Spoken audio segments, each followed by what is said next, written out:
Hello, it's Justin Brierley. Welcome to the Unbelievable podcast. And just before we get into today's episode, I want to let you know about Premier Christian News. It's a new resource we've launched to bring you global news from a Christian perspective. And you can sign up to get daily news updates from Premier Christian News. Just go to premierchristian.news. Now on to today's podcast.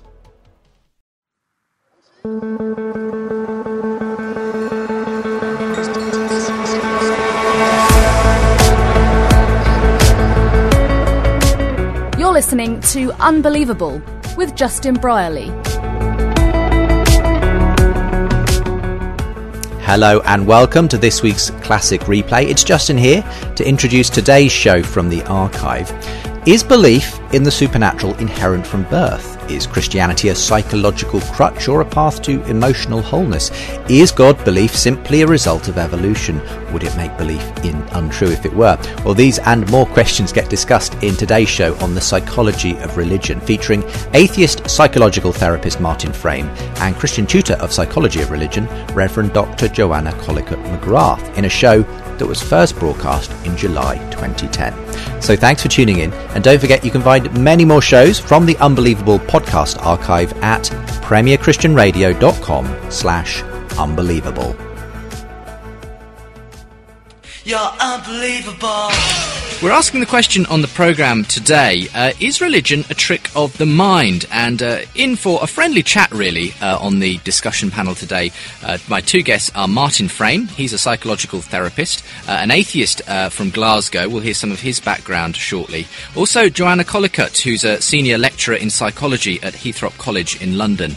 And she's a Christian, she's ordained, and we'll be finding out where she stands on the whole issue of the psychology of religion, particularly as it pertains, of course, to Christianity. And so we're going to be looking at things like, well, are our beliefs purely a product of an evolutionary background, if you like? Does that show that there is no real thing as a belief in God? What about the concepts children have of God? What about other aspects? All kinds of things we'll be looking into this afternoon. And as I've said, not so much of a confrontational show this week. I think it's going to be more of a good-natured discussion between the three of us. We'll see. says Martin. Let's introduce you both first, though. First of all, perhaps, Joanna, you've never been on the programme before. Martin has at least featured once on the programme, but it would be lovely to get a bit of your background. Joanna, tell us, did you grow up in a Christian family? Were you sort of... I grew up in a family where my mother was a Christian and my father was an agnostic stroke atheist. And I went through a period of adolescent atheism, which is a well-known psychological syndrome, between the ages of about 10 and 13. And then when I was 13, over a period of several weeks and months, I came back into an adult Christian faith. And one of the incidents that prompted that was wrestling with the question of are we the products of evolution, and is there really anything more to us than that? And I had a particular experience that led me to see things in a different way than I had previously been seeing them, and to understand that God is greater than the minds of any of us, including the most brilliant scientists. Would you mind sharing what that incident was in a nutshell, or is it rather too big to do that? I'll try and be brief. When I was about 6 or 7, I was being coached for an exam to get into a school, and I'd learnt all my times tables up till 12 times 12, and I was really slick at these. And I was being tested on them by my father, and he was getting frustrated that I wasn't making any mistakes. And so he asked me what 13 times 13 was, and I said, it doesn't exist. And as soon as I'd said it, I thought, oh, it can't be right. And he laughed and said, you're wrong. And I knew I was wrong. I couldn't work out what it was. Still not sure. And it was must have been about 5 years later, I was sitting in a church and listening to a rather dull sermon, but in that sermon the preacher said, the sort of person who thinks that science is incompatible with the existence of God is rather like a child who thinks 13 times 13 doesn't exist because they haven't got there yet in their times tables. And that made me think, ooh. And it began me on a kind of new way of questioning about these things. What an interesting story. Thank you very much for sharing that. You have also, I first came into contact with your name as the co-author of the Dawkins Delusion, which you wrote along with your husband, Alistair McGrath. Your area, though, is psychology of religion. Do you feel like there's much crossover in terms of this, the kind of new atheism that Dawkins et al. Represent and what you're doing? Do you feel like... Quite a lot of the... I've read a lot of what Dawkins wrote earlier in his life, but in The God Delusion, which is the book we were responding to in our book, he uses a lot of material from the general field of psychology of religion in his argument. So there is quite a lot of overlap. He uses kind of neuroscientific evidence, and he uses evidence from a subfield in psychology of religion called cognitive science of religion to support some of his arguments. The other area I'm interested in is biblical studies, and Dawkins talks quite a lot about Jesus and makes assertions about the Bible in that book, and so it was actually those that irritated me sufficiently to make you want to contribute to it. Respond. Thank you for coming in today, and our other guest today, Martin Frame, who came on by telephone, I think, on a previous occasion, doing in a discussion with a number of other participants, actually, with David Robertson a few months ago now. But Martin, you've been listening to the show, I think, for over a year, and we've been in touch here and there occasionally, and we found a date when you could come down. But you're a psychological therapist, which you tell me is different to a psychologist. The two aren't the same. Yeah. All that means is after my honours degree in psychology, I did a master's degree in psychological therapy. So I'm a psychologist. And it's more on the practical side, in that sense that you engage in this. Yeah, it's CBT that I use, cognitive behavioural therapy, which is very much focused on what's keeping a person's problems going and looking at changing those maintaining factors to help the person help themselves ultimately. So. You'd now describe yourself as an atheist, though. I think you don't quite like just the term atheist. Well, only because an atheist doesn't really tell you much. It only tells you what you're not, as opposed to what you are. You're not someone who believes in God, but you could be a communist, a hedonist, or a humanist as an atheist. I tell you an atheist, I'm not telling you much else. Are you a communist then, or a hedonist? No, I would say I'm a humanist, so... Yeah, but you haven't always, you would have seen yourself as an atheist. Tell us a little of your background. Well, kind of briefly, I grew up in a nominally Protestant household that wasn't particularly interested in religion. When I kind of became a young teenager, I began to realise that there are more religions in the world than just Christianity, and it made me think, well, surely no one religion can claim, exclusivity to the truth. So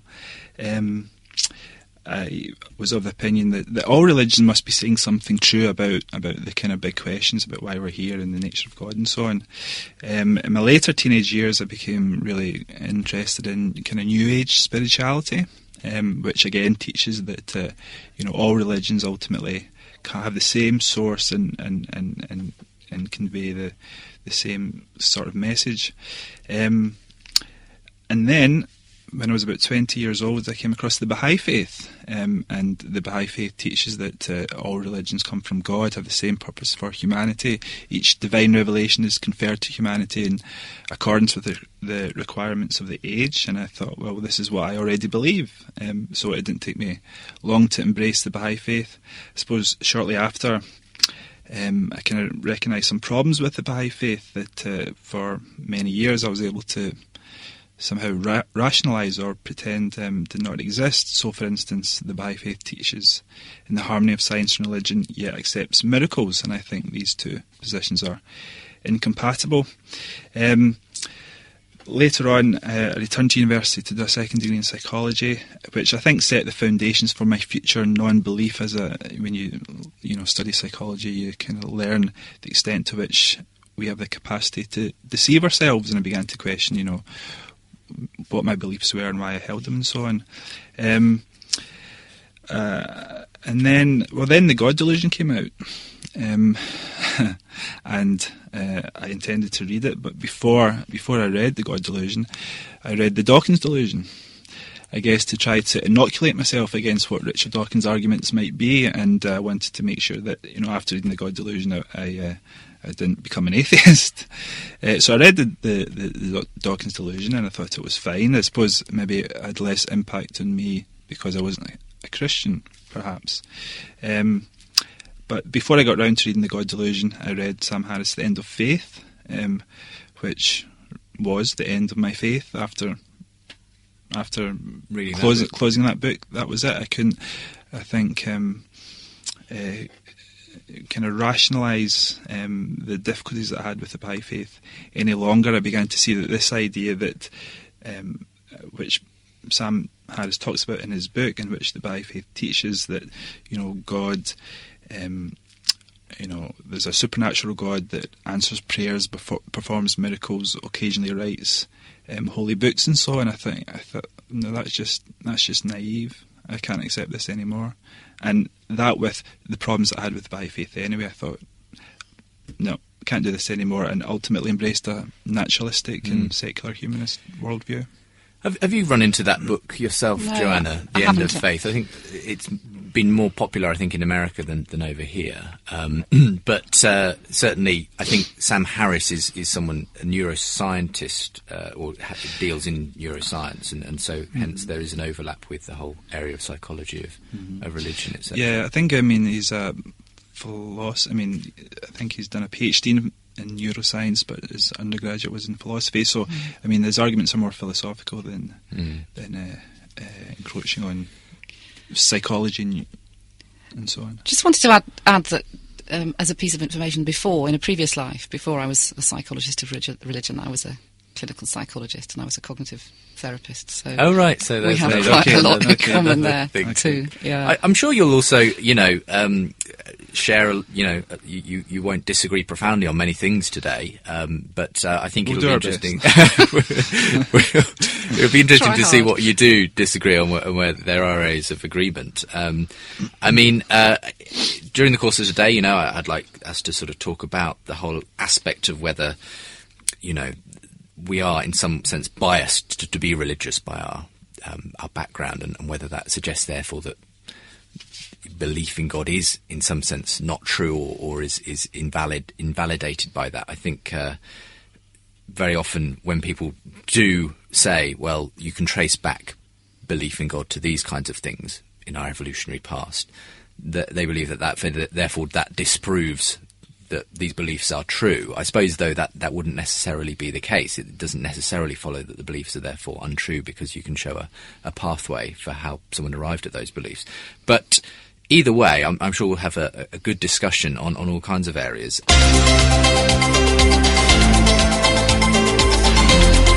Unbelievable with Justin Brierley. It's the show with a question mark on the end, because this is the show where we have open and honest discussions, questions put out there, and hopefully it's a place where we generate a bit more light than heat. In usually, at least. Sometimes it feels like more heat than light with some shows, but it'll be fascinating to hear what you guys have to say in this area. What was your? I put this as a show title to you, Joanna, and I don't know what you make of it, because every word you could make a show out of. But is religion a trick of the mind? What was your first thought when I suggested that title to you? Do you find people coming to you with that kind of a view that religion really is just a sort of, a misfiring in the brain, or a kind of... I think people are really interested in the notion of truth and reliability, and are the beliefs that you base your life on, do they have a solid grounding? And one of the questions we ask ourselves is, am I, to use your phrase, deceiving ourselves in some way, and how can we know?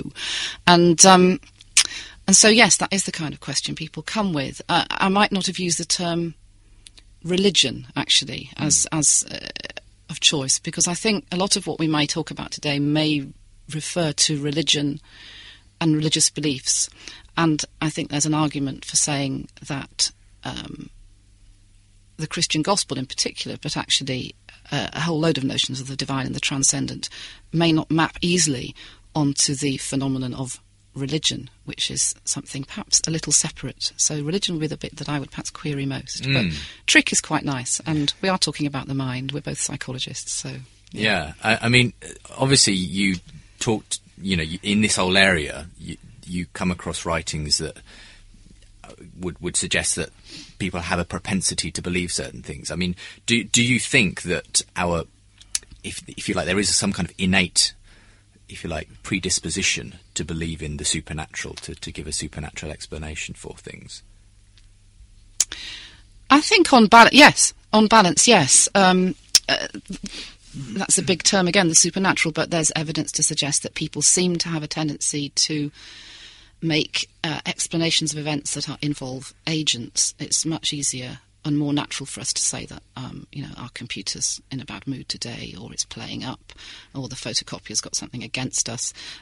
We naturally fall into that way of thinking about the world, and some theorists would say because we have that natural tendency to use kind of purposeful explanations that attribute agency to all sorts of objects, and indeed a kind of ease in imagining immaterial and invisible agents, that might account for our propensity to continue to believe in God in a scientific age. You obviously dropped your belief in God, Martin, presumably because you felt that ultimately when you sat down and looked at all the evidence, you found that there simply psychologically there was too much going on there to suggest that this really is just an honest account of the way things are. I mean, particularly I think you've been sort of the whole aspect of where our beliefs come from, in an evolutionary story, has influenced you as to why you. So give us the background to that, and we could have a. Yeah, I mean, just going back to the question, is religion a trick of the mind? In some ways I don't like the way the question is asked, because a trick implies a kind of simple, intentional deception by one person of another, and clearly religion is a complex human phenomena that can't be described adequately as a mere trick. But I would argue that it's almost certainly true that people are deceiving themselves if they think that God, religion, or the supernatural are in any sense real. I think in order to understand religion from a psychological perspective, one thing that we need to understand is the evolutionary origins of religious belief. And amongst scholars, there's a debate between the so-called adaptationists, those who believe that religion evolved because it conferred survival advantages to our ancestors, and those who believe that religion is a byproduct, a consequence of other cognitive mechanisms that evolved to solve recurrent problems in human ancestral environments.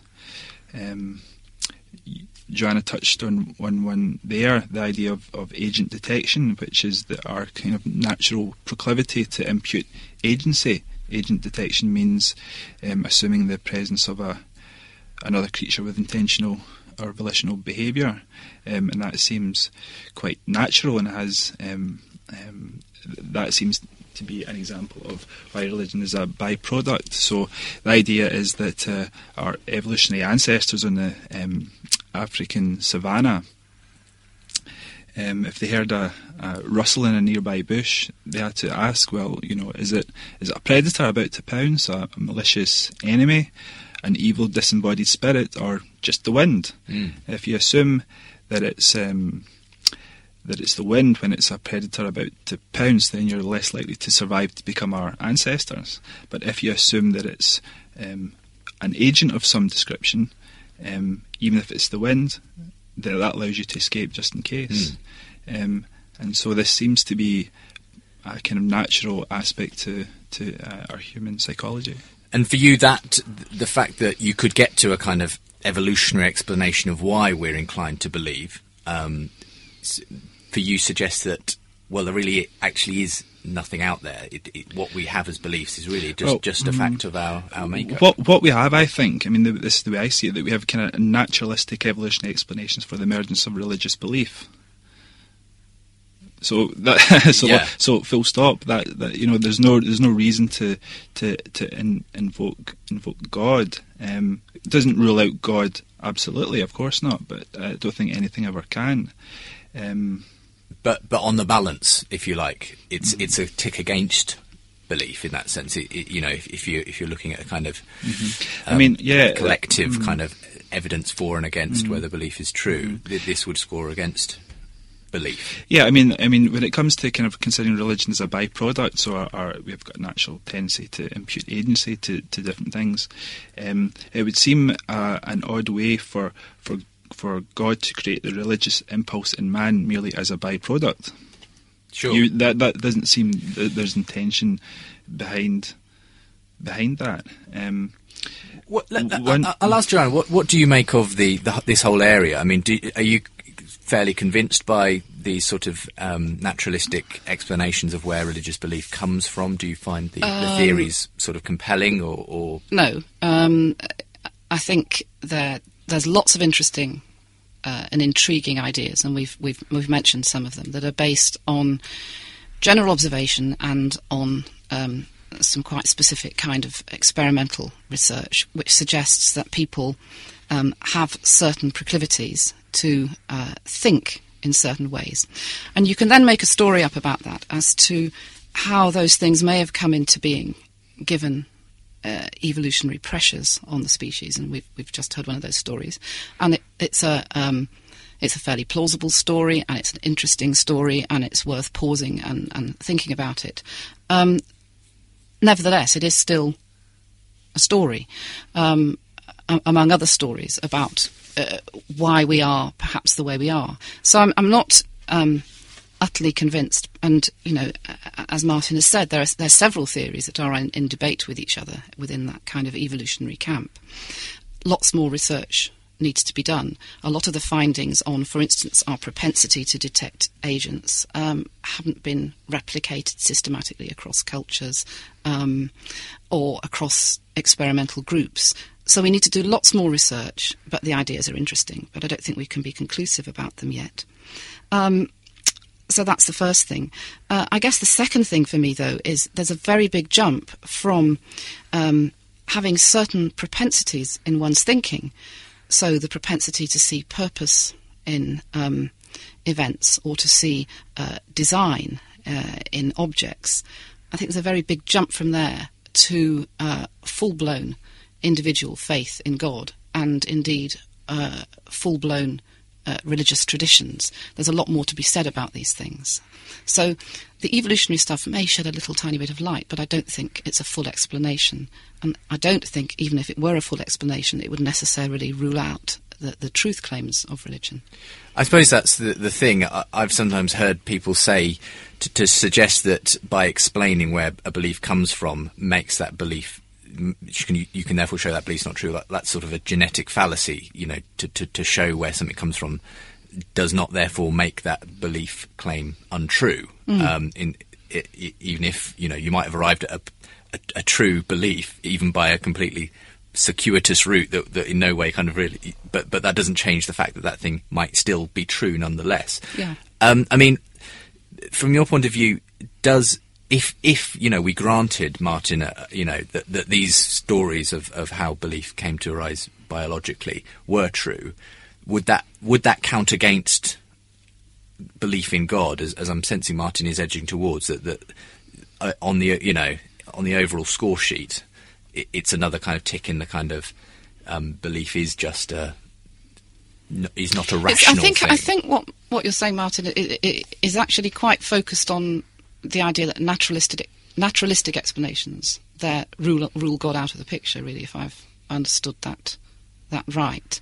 And I guess I don't. Well, I wouldn't say naturalistic explanations rule God out. They just show that God is not required to explain religious belief. Exactly. Yes. Yeah.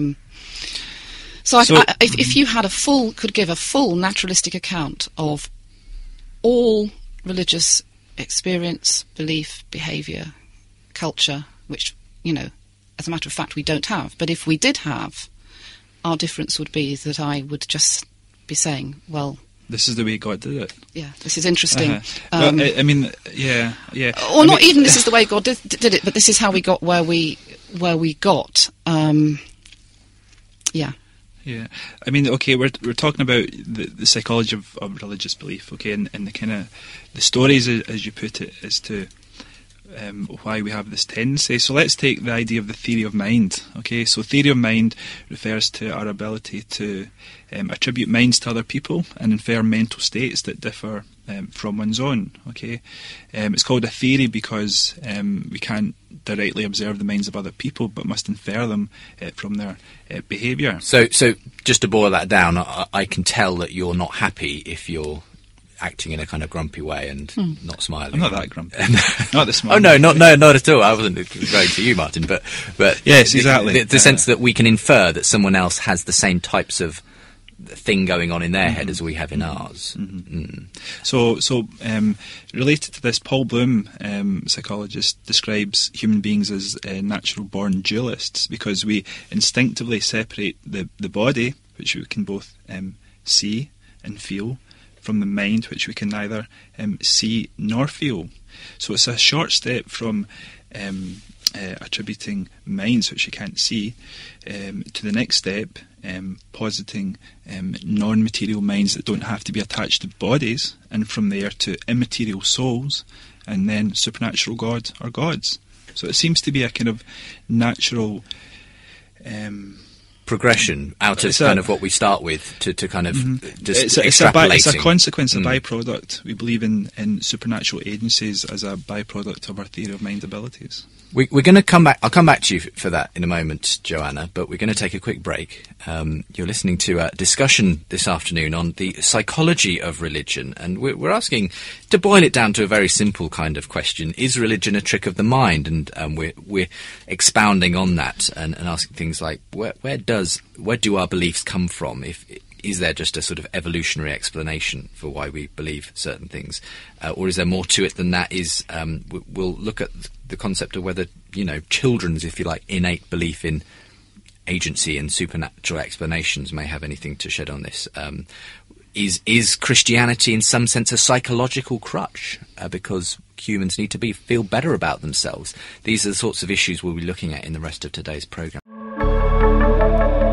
We'll return to today's episode in just a moment, but first I want to remind you about Premier Christian News. It's a new source of news that you can trust from a biblical perspective. Today, I'm asking you to help cover a $6,000 monthly cost to keep this resource completely free to use. Help equip more believers to speak into today's issues with truth and love. Give now at premierinsight.org/unbelievable show. That's premierinsight.org/unbelievable show.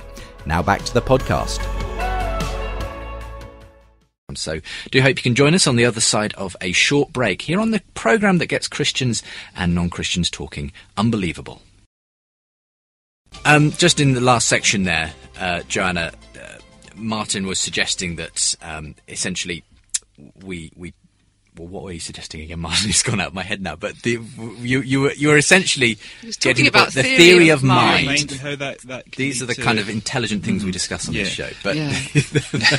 but yes, we kind of make this jump from a kind of natural assumption that other people have a mind that is somehow independent of their physical body, and we sort of extrapolate then to a kind of ultimate immaterial mind that we call God, and so in some sense these are the things that explain where these beliefs come from.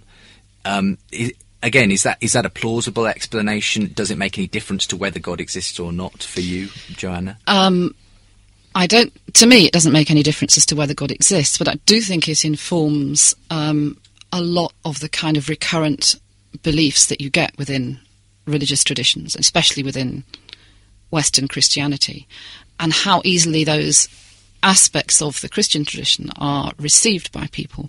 So I think we are natural dualists. We do, and that's kind of there in our culture post-Descartes in a way as well. So we're kind of evolutionarily natural dualists for the reasons Martin said. And there is something about certainly modern and postmodern culture that also supports that. And so any understanding of the Christian faith that feeds into that dualistic worldview is something that we can easily hold on to and make sense of. And then I think it does become an interesting question for those of us who are people of faith as to how much our faith tradition, and for those of us who are Christians, how much the witness of the Gospels about Jesus and the first people who encountered him, how much our reception of those foundational stories are coloured by our tendency to be dualists. One of the interesting things about the biblical witness, I guess, going back years before Christ, is that within the Hebrew faith tradition, there is much less of a tendency to dualism as there is in the later traditions that are influenced by Greek and Roman thinking. The kind of thoughts about what constitutes a human being seem to be much more integrated than our modern understandings. And we read back into those, I think, sometimes a kind of dualistic worldview. And one of the kind of interesting and exciting things to me about the Christian faith is the idea of incarnation, where flesh and what might be thought of as immaterial spirit are held together in the ultimate revelation of God. They're not split. And yet we have great difficulty in getting our heads around that integrated notion. I think precisely because of some of the reasons Martin's been talking about. We think in certain ways. So what I think a lot of this evolutionary cognitive science tells us is why we receive God in ways that do less than justice to him. But I don't think they disprove the existence of God. I don't think a lot of this material can either prove or disprove the existence of God. It's kind of neutral in my view. Do you think that battleground is a different one in that sense then? I mean, is it purely a subjective one? I just happen to have the belief, or is it that there are other areas of science or history that you think you bring into play if you're trying to... Well, I don't think I would ever go about trying to prove the existence of God. I don't think it kind of works in that way. I don't think actually Orthodox Christianity makes lots of claims about the supernatural essence of God. And so I think natural explanations are not a particular kind of challenge to Orthodox Christianity. But we do, as Christians, make great claims about the moral nature of God. And so I think, in a sense, I'm opening up a slightly separate area. But, when people ask, why is the world in this state? Why did I pray to God and he didn't seem to answer my prayers? There's questions, they're kind of moral questions around that, about what is the nature of this goodness of God that we proclaim when we look around us and see a world that is clearly not good in all respects, and more work needs to be done in kind of engaging with those kind of questions. I think you feel that Christianity, Martin, to some extent is, in some sense, our way of dealing with the world, or religion in general is, but looking at Christianity and what it says about the world and who we are and that kind of thing, you sense that you particularly, I think, focus in on the idea of original sin and the idea that humanity is somehow fallen and needs restoration or fixing in some way. I mean, I suppose you in a sense fix people on a psychological basis on a regular basis, well. but in a sense that ultimately Christianity is in that sense a psychological tool that people have used to kind of find a way of reconciling their own personalities and things like that. And for that reason, is it therefore for you, in some sense, does that demote it in some sense to kind of a status where you have to see it as simply a way, something people have grasped onto and not having it? I mean, Christianity is not unique. I think all religions to some extent appeal to our psychological and emotional needs, and perhaps in different ways. I mean, I understand that the idea of original sin in Christianity is quite an important doctrine, at least for some branches of Christianity. But this idea that the kind of essential nature of the human being is one of defilement and corruption and immorality, I find so quite depressing sometimes. I think what a dismal and disheartening view that some Christians have of other people. But I do actually think the concept of original sin, I think it does say something I think the concept is quite useful, and I think it says something quite profound about the human condition.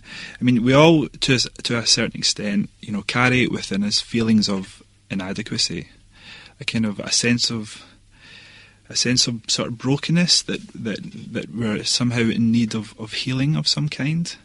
We're aware of our own sort of flawed nature. We're kind of aware of the mistakes that we've made in the past. We carry guilt for hurting other people, a sense of shame perhaps when we know that we've done wrong. And perhaps also we've got a kind of sense of this ideal perfect person that we wish we were, and we recognise how far we fall short from this ideal. And so we call out to God. We call out to God to love us and to forgive us and to accept us despite our fallen nature. I mean, obviously, Christians very often talk about the need to be Christ-like, and would you see that as a kind of Christ being the perfect human, if you like, the perfect representative of humanity?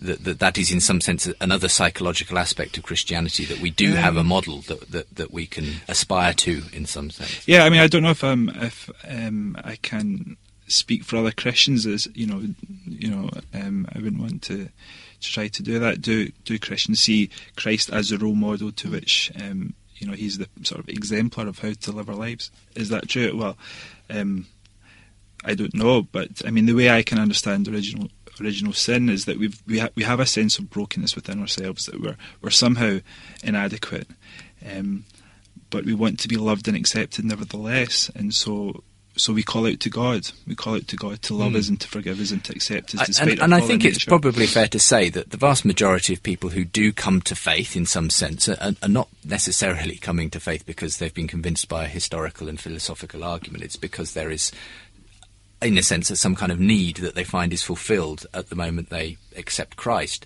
I'm sure in your pastoral experience, this comes to the fore an awful lot, Joanna, that people, have all kinds of hurts and things within them, which they feel in some sense their faith meets and helps them to kind of make sense of. Is that a fault, though? Is that a kind of psychological, crutch in some sense that Christianity provides, which is perhaps where Martin... Well, I mean, there's lots of things to say about that. I mean, one thing, William James, who was kind of, if you like, the first, or one of the very first psychologists of religion, had a strong view that conversion experiences, mainly to Christianity, but to other religions as well, came at the end of a time of turmoil in people's lives where they're searching or difficulties have happened to them. There is a link between traumatic experiences and conversion to different religious traditions, not just Christianity. Coming to faith does seem to often be a kind of resolution, or at least partial resolution, of difficulties that people experienced before. There's a lot of evidence to show that most faith traditions are associated with lower levels of mental ill health and greater well-being, which seems to suggest that indeed they are doing some kind of psychological job for people. Whether or not you believe in the truth claims of any of these faith traditions, they, being part of a religious community and having a strong belief in a transcendent other who is on your side, helps you. So I think that's kind of indisputable, really. And again, it's kind of then a separate question as to whether that you could argue that completely explains the persistence of religious faith over the centuries and the persistence in people's lives in the face of counter-arguments, or whether actually it's just entirely consistent with what the faith tradition is telling us about the nature of God and his interaction with us, which is a relational phenomenon where he is helping us because we come to limits in our lives where we find that we can't help ourselves. So again, I'd say it's neutral, but there's no doubt that religion is not there. Certainly Christianity, and I think most faith traditions, would not be marketing themselves as things that strong people need to make life even better. They're there for people who are weak and broken. I suppose the thing is that, many of the new atheists decry this idea that, we have to have religion to make ourselves feel better. You can live a perfectly fulfilled life as an atheist, as a humanist, and so forth.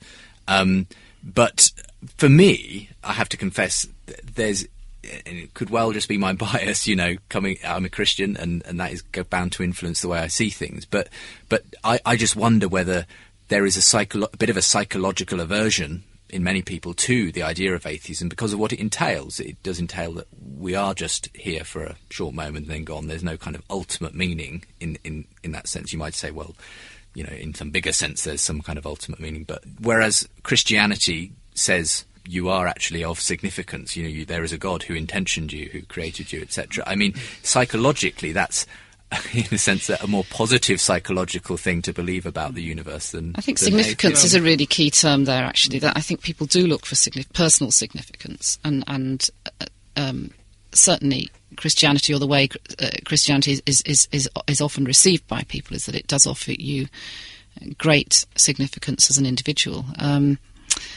I think atheism, there's so many different brands of atheism. Some of them are quite religious in that they offer an explanation. They may offer a community of like-minded people. They may offer a moral code. What they don't offer quite is a personal relationship with a transcendent other. There may be a kind of connection with the universe, but it seemed a little bit cold and impersonal to me. But I'm sure Martin would want to say more about that. I mean, this side. I mean, sure. The Christian theologies, there is a purpose for the human race, there's a purpose for each individual, and one's faith is perceived to give one's life more significance. But it's not true that atheists perceive their life or the lives of anyone else as any less significant. I mean, I happen to think, and speaking from my own experience, that abandoning belief in God and the idea that I'm going to live forever in some heavenly realm makes this life even more significant, because it helps me realise the importance of the relationships that I have with my friends and family, because this is the time where I have them. This is the time that I value them, and it's up to me now to make to value my relationships as best as I can, to be fulfilled by them whilst I'm here on earth, which isn't going to be for it's not going to be for very long. So some people argue. I was going to say, do you feel some people do kind of immediately say atheism? Well, that equals a nihilistic philosophy of there's no meaning. The idea that life is meaningless to atheists is meaningless. But I mean, it's something though that I get the sense, and I could be wrong here, but that people perhaps in some way reach out for something beyond ourselves, because there is this thing inside us that says, I want there to be more than just that. And if you come to the belief that actually this is all there is, matter, the universe, and the relationships that exist between myself and other human beings, then you kind of deal with that, and you kind of come to that in that way. But I don't know, I sometimes meet atheists who I think would like there to be a God, even though they don't believe there is a God. Because I might like there to be a God. I mean, who was it that said that we prefer to believe what we prefer to be true? And I would prefer, to be honest, that there was a God, and that I didn't die, and that I live in heaven with my friends and family forever. That sounds nice. Like a better deal than the alternative, which is when you're gone, that's it. But it's about truth, isn't it, or integrity or something. It's about and that's why people of faith need constantly to ask ourselves: do we believe what we believe merely because we want it to be the case, rather than because there's a sense in which we can be sure, as anyone can be, that we've reached this decision because it's true. I think Justin, you're right that we all have a sort of need for answers to the big questions, but and I suppose when I was a believer, I suppose for me, I had a need to know that my life was of significance, that I was here for a reason, and that the thought of not existing after death was terrifying to me, but I learned that actually I don't need to know all the answers. There's something about, just marvelling in the uncertainty, which I think, going back to you touched on the idea that religion is good for one's mental health, and I absolutely agree. I think religiously active people tend to be psychologically healthier, less depressed than people who are not religious on the whole. That's what the research shows. But there is some research that also shows that it's not being religious per se that correlates with good mental health, but the way in which you hold one's beliefs. So existentially secure atheists are just as psychologically healthy as existentially secure religious believers. Both of them more, less depressed, psychologically healthier than both atheists and believers that are existentially insecure in their beliefs, if that makes sense. Mm-hmm. So it's often the way that we hold our beliefs that influence our mental and psychological well-being. One thing that I've been really interested in recently is a few articles have come to my attention regarding whether very young children, in fact from birth, we have some kind of innate belief in God. Let me first of all ask you, Joanna, what do you think the research shows as the expert in this kind of field? Does overall it look like there are is two some lines kind of research? One is a kind of cognitive line, which is looking at the kind of way that children solve problems and attribute, for instance, how they use theory of mind and how that develops, something we were talking about earlier, and how that might inform our understanding of children's propensity to see the world as purposeful, as populated by agents, to attribute kind of super-knowing properties to immaterial agents. There's that strand of research, and I would argue about that strand of research, which again is kind of patchy in what it's showing, but you can make a story that due to evolutionary pressure, we all we're born with a propensity to think in certain ways, and if we are to engage realistically with the world in a scientific frame of mind, that kind of thinking has to be trained out of us.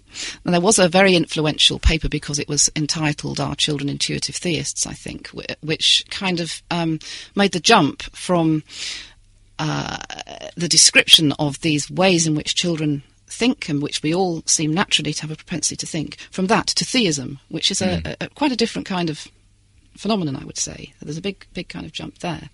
But the other thing I would say is there's also a strand of research on the development of the spirituality of children. A lot of that's been done by Rebecca Nye, which has looked at qualitative methods, questioning children in depth about their understanding of spiritual matters from relatively young age upwards. And again, there does seem to be a kind of less constrained by a kind of cognitive superstitious thinking, but a more kind of sense of what we might call the spiritual realm of life. Something around playfulness, something around openness to experience, something that Nye calls relational consciousness, an understanding of the joy of being in relationship, not only with other human beings, but with the total universe, that children seem, in the end, to lose, rather sadly, through a process of education. Sort of get squeezed out of them in some way. Yeah. So there are kind of two lines of research on that. Yeah. I don't know whether it's sort of what it makes me think of in a biblical sense is when Jesus says, you must become like children to enter the kingdom of God. Is there a parallel there for you? I mean, it's an area I'm really interested in, because I'm interested in how, as we grow up, we reach certain positions in life. We cease to accommodate ourselves to our environment, and we come to our environment with assumptions that have been built up, and we see what we expect to see on the whole. And so actually things have to be pretty in our face for us to shift and change our minds about things. And that's the nature of adult thinking, because it's efficient, and it's we wouldn't get through life if we were constantly changing our minds all the time. And children haven't quite got there yet. They're very open to new evidence. They're very open to playing with new ideas. They see things that perhaps adults miss. And in a way, that openness of thinking that you see in children is something that really high-level scientists also train themselves in, so that they don't miss a really important piece of data because they're coming at it with fixed assumptions about the way the world is. And I think if you look in the Gospels, constantly Jesus is saying to people, you know, it's in front of your faces, but you can't see it. But if you could see things with the eyes of a child and respond to what's in front of you, rather than coming blinkered by pre-existing ideas, you'd be nearer to where God is. I don't know what you make of that, Martin. I mean, I have had the impression from some brands of atheism that they would like us to believe that children are born with no beliefs whatsoever. They're a blank slate in some sense, and they immediately then either get it's pressed upon them that there is a supernatural explanations and things. Yeah. To be honest, I think that's wishful thinking on the part of some atheists, that we're all children are born atheists and only accept beliefs in God and the supernatural due to childhood indoctrination. The psychologist Bruce Hood at Bristol University has written an excellent book called Supersense, and he argues that children are born with a kind of natural, intuitive, which is to say unlearned way of reasoning about the world that leads to supernatural beliefs and which we don't fully grow out of as adults. But you would say in some sense it's not wrong that this is in some sense squeezed out, because we do have to accept a kind of a more rational approach to the world. It is a false kind of, presumably, thing. It is a trick, if you like, of our evolutionary past that makes us, even as children, be born with these kinds of propensities. Yeah, I think it's out, actually. No, I think there's been some research on to what extent does one's genes influence religious belief and behaviour. And so, for instance, identical twins who are raised apart share more religious belief and behaviour than non-identical twins that are raised apart. So that seems to suggest that there's something in our genes that builds brains that are predisposed to belief in the supernatural. I suppose it's a different question when it comes to religion, organised religion. I think it's true that we are kind of natural-born supernaturalists. Most of us are, at least. And so, we don't need to indoctrinate our children to have supernatural beliefs, but we probably do to adhere to a particular religion. This is a different question. Sure, the overwhelming majority of religious adults follow the religion of their parents or culture. So for instance, I put it to maybe both of you that had you been raised as a Muslim by Muslim parents in Pakistan or Saudi Arabia or Bradford or the south side of Glasgow, you would almost certainly be Muslims, in which case you'd be atheists with respect to the beliefs of Christianity. If it's the case that kind of this is kind of God's way of creating the religious impulse in man, that we sort of defer loyalty to the tribe into which we are born, and it's the case that Christianity is true, then that's it's a kind of rough deal for those who are raised as Muslims. This comes back to my kind of query about the notion of religion and how closely tied to God and the gospel that is. And I sometimes ask the people in my own parish to reflect on the question of whether Jesus was a religious man or not. And we think about it, and you could perhaps make a case for either. I have a tendency myself to think that Jesus was very critical of religion, and that possibly was one of the main reasons he ended up crucified. Another thing that is there in the Christian gospel is a very strong message of breaking free from our tendency to in-group affiliation and to open ourselves to the stranger. And that seems to me to be, again, a kind of criticism of some of the things that religion can carry with it. Because although religion is perhaps good for our health, the kind of affiliation and group connection that we get from religion often comes at the cost of religious people being negative about outsiders, non-religious people. And so I would just suggest, because it's something I've been reflecting on recently, that people who are Christian believers listening to this, go away and read Paul's letter to the Romans, and instead of reading it in relation to the law, they just insert the word religion every time they come across the word law in that. Because I think the thrust of what Paul is saying in his letter is, and now we're right with God apart from religion. We're right with God because of a relationship with Jesus Christ. I think it's quite a profound thing, and it's interesting that in chapter 7 of Romans, Paul starts this, "Oh, wretched man that I am, the good that I would, but I can't, and I wish," which is very much relating to what Martin was saying about the feeling that we kind of all have in us, that despite religion, actually, there are things that we still feel are wrong in our lives. And he also spends chapters and chapters wrestling with the fact that religion brings good, but perhaps it doesn't actually, at the end of the day, lead us to God. And God may reveal himself outside of religion. And I've probably said enough for the time. Yeah, I think plenty of food for thought there as we approach the end of the programme. Martin, ultimately you obviously came to atheism as for you being satisfactory. Do you feel psychologically satisfied as an atheist? Do you sort of feel that you're psychologically a more fulfilled person now you've, as it were, dropped any belief in the supernatural? Yeah, I mean, I certainly feel much better for it, to be to be honest.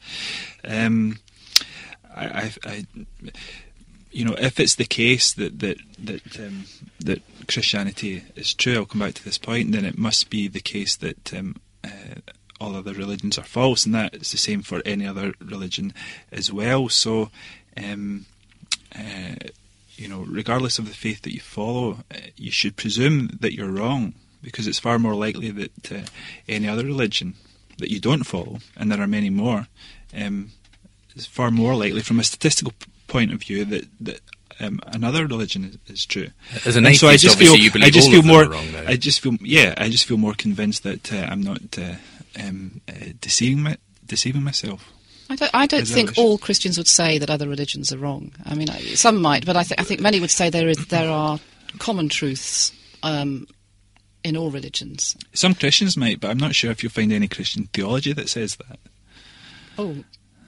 That other religions are past to truth, because if that's the case, then Christianity is nothing special. You know, it could conceivably be that there are aspects every Christian the world over converts to a different faith tomorrow, okay, but could still make their way to and find God through a different faith. So, you know, what was the point of Jesus' life, ministry, and resurrection? I think there's a difference between the revelation of God in Jesus Christ and the established Christian traditions and religion. Which would take another program to unpack. The whole point of this the established religious tradition is to reflect God's message as revealed through Jesus. Yeah, so, and I think you probably would find theologies which would say that there are common truths in non-Christian faiths and in and maybe in agnostic worldviews sure, too. And in humanistic philosophies too. Yeah. I mean, my position ultimately is that we have, you know, natural explanations for the emergence of religious belief in humans, and which are not compatible with the idea that God is true. I mean, on the one hand, we have the idea that religion is a byproduct, a consequence of other cognitive mechanisms that evolved to solve other problems in human ancestral environments, and that would seem a strange way for God to create the religious impulse in man simply as a consequence of other aspects to how the human mind works. There's also the idea that religion is adaptation, which is not really covered. This is the idea that religion conferred survival advantages to our ancestors. One idea is that religion evolved to cement within sort of bands of hunter-gatherers. Religion evolved as a means of social cohesion, a way to sort of unite the tribe into which one is born. You could say, well, this is the way that God did it, but then if it's the case that we naturally defer loyalty to the tribe into which we are born, such as the religion into which we are born, and this is God's way of doing it, then again Christianity makes exclusive claims for itself. If you're born into an Islamic tradition, and if Islam is true, Christianity must be false. I mean, in Islam, the greatest sin that one can commit is called shirk, equating partners with God. It's what every Christian does in the eyes of Islam. So these, there's as much room for compromise as the toss of a coin. So again, this creates problems. Is this the way that God would create the world? So you have a kind of theological problem with it. If there is this evolutionary story at play, that seems a very unlikely way. Look at the way the world is. We have a world divided into competing religious communities. Is this the way that God would have done things, or is it the way that man would have done things? Which is more likely? We have to ask ourselves, and I think the answer is quite clear. I think in some sense, though, you have already been addressing that to some extent, in that you think there is a distinction between religion and what I would say that I think that religion can be very easily understood as a human phenomenon, and I think it's a human phenomenon like other human phenomena that God inhabits, and I think he reveals himself through religions, and he reveals himself through the natural world, and he reveals himself through love relationships between people, and ultimately he reveals himself through Christ. I would say that because I'm a Christian, and I think I said it right at the beginning. The mapping of religions onto God and his desire to have a relationship with us is a complicated and complex and difficult area which we haven't completely addressed, and I think it's partly because the discourse in psychology of religion, cognitive science, evolutionary psychology, and all these kind of areas that are looking at religion, and the discourse in theology they're very different discourses, and they just rarely speak with each other. So we need more interchange, really, and we need to be able to speak the same kind of languages and work out whether we're talking about the same phenomena or not. And I think the example there is that we focused a lot in this debate on, well, it's been a conversation, not a debate, on the reason that people think in certain ways and believe certain things. And that's, from a theological point of view, that's perhaps kind of it's a secondary issue. There are other things that might, other ways of looking at the problem, other language we could be using. Absolutely, and we often do look at them in various other ways on this programme. But thank you very much both for being with me. It's been a really interesting, challenging show, to look at these areas, and I think we'll give people a lot of food for thought, as I said earlier.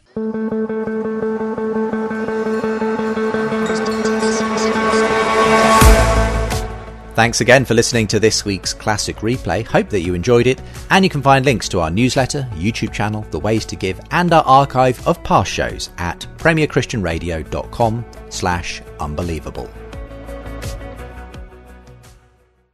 Thanks for listening to today's show. Just before you go, I hope you enjoyed it, and don't forget to go to premierchristian.news and sign up to receive email updates with the most important news of the day from a biblical perspective. Again, just go to premierchristian.news and sign up. See you next time.